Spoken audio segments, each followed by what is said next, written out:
there are people who benefit from the current constellation of inequality and the hoarding of political power.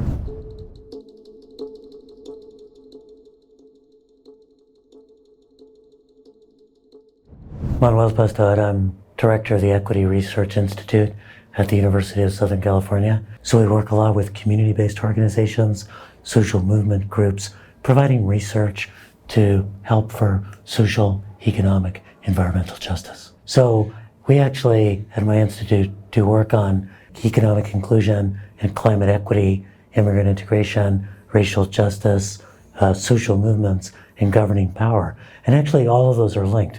For example, today's subject, the future of California in 100 years and immigrant integration.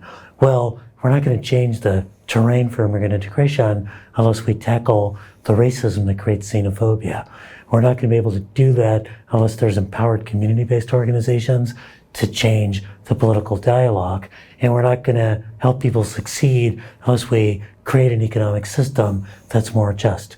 When we invest in children of color, low-income kids who are often in underinvested schools, we're creating productive capacity for the future.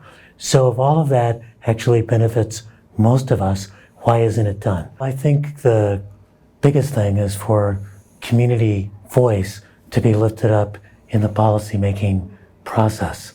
Because when community voice gets lifted up, we're going to be able to correct the current imbalances.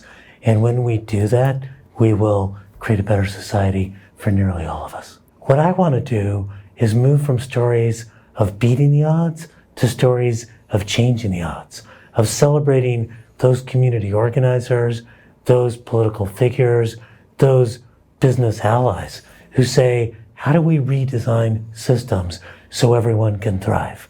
When we do that, and when it becomes a situation where you don't have to worry what kind of circumstances your kids will be born into, because all circumstances are good circumstances, that's the kind of society I want to live in. I think that's the kind of society most of us want to create.